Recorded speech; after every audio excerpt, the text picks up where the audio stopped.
All right. So you've been doing anime work for a very long time. Yeah, very, very long time. 30 years. Yeah, you're one of the leading roles as far as veteran anime work, going from all the way back to Robotech, which was like 85, 86, I believe. Actually, before that, because we were doing some stuff before Robotech. Oh, really? But a lot of it was, we didn't really know where it was going. So it was just kind of obscure. You know, it was just kind of like a job, and we'd come and do it, and we'd go out into the air somewhere until Robotech came along. Now, with Robotech, you did a lot of the music recording as well, right? Uh-huh. Okay. Back in that time, there was really not much focusing music and animation mixed together, besides like you got like what jam and such. But actually bringing that to the American industry, the American viewers, what was that like going through the recording process, not just as a voice actor, but as a musician also? Well, the thing about Robotech, you know, when they originally did the series Macross, they had hired Maria Jima because she was a singer, but she wasn't a voice actor. So she was a singer, so she sounded pretty good. For me, I was more of an actor and just have sung a little bit. So I wasn't a professional singer at all. I admit it. So I took some singing lessons, and I worked with Ulpio Minucci, who was just an absolute doll, and he was a lot of fun to work with. And it was a little hard for me. I kind of wish that they had tracked my voice maybe 3 times to make it sound a little bit better, but it was what it was, and we had fun with it, and apparently some people really liked it, and some people hated it, which I can understand. But it was a lot of fun. When I went into the recording studio, they had already had the music laid down, and I just came in and just put my voice in there. Now, going back like to a classic show such as Robotech, which was really popular in the 80s, and then in the 90s you see it kind of wane, disappear from the limelight, and then all of a sudden in the 2000s you see this huge resurgence. Yeah. From a show, from way back when. How did that feel, like seeing that all of a sudden? Just like shocked, like continuing voice work, and you're like, oh wow, did that a long time ago. Yeah, it's been really amazing to me. Well, it was very popular when it first came out, and then, I think the thing about it was it's what brought anime really into American,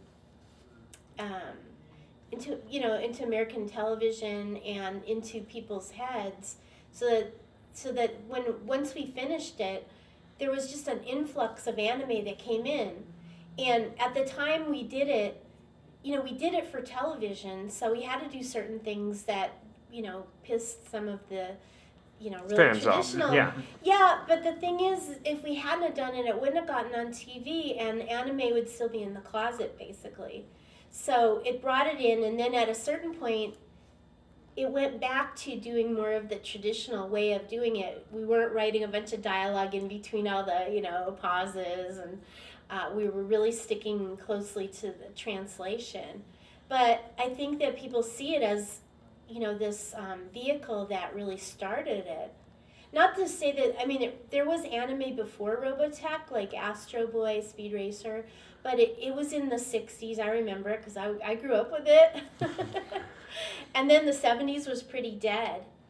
But they still tried to gear it towards an American audience. Yeah. So. And speaking of like the current state of the industry, what's your views as far as the current state of the anime industry right now? Oh, it's kind of scary in a way, because I was looking at a video on YouTube talking about the stuff that was coming out of Japan right now. And basically it's kind of dried up. A lot of the studios have dried up because people are downloading stuff on the internet. And so they're mainly doing hentai. That's about it, So, at a certain point, the product is going to go away unless there's some way that they're going to start it up again.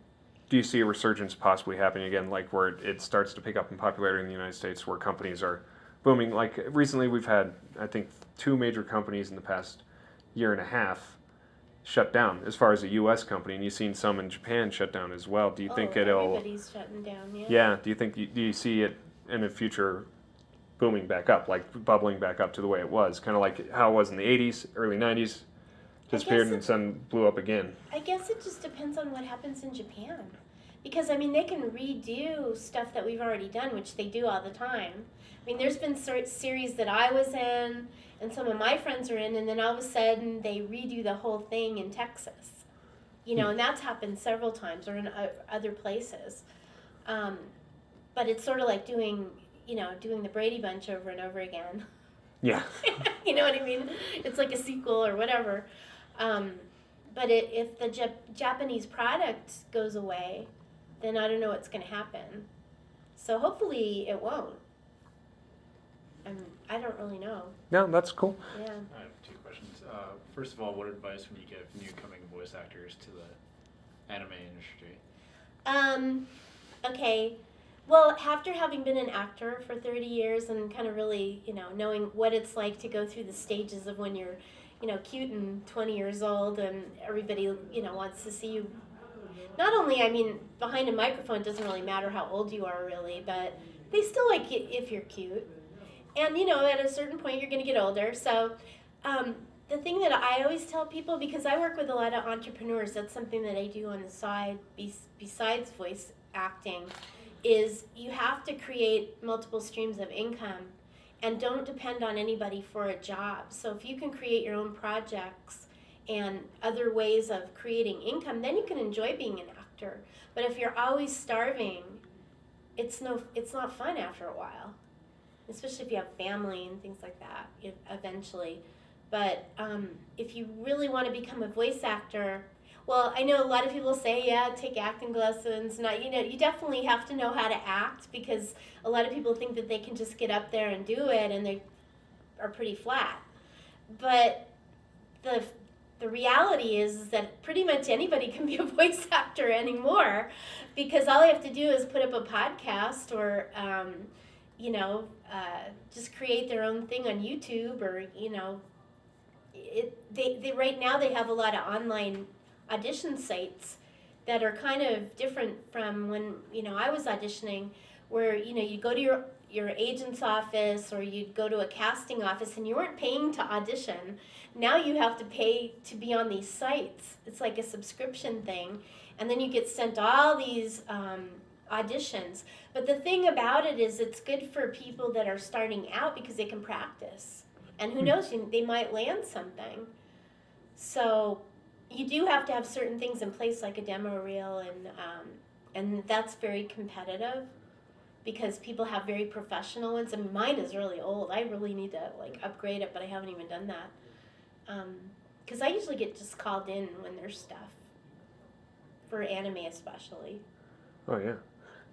Did you want to ask your second question real quick? Mind. Yeah, no, go ahead. What was your favorite role that you've played Well, throughout your entire career?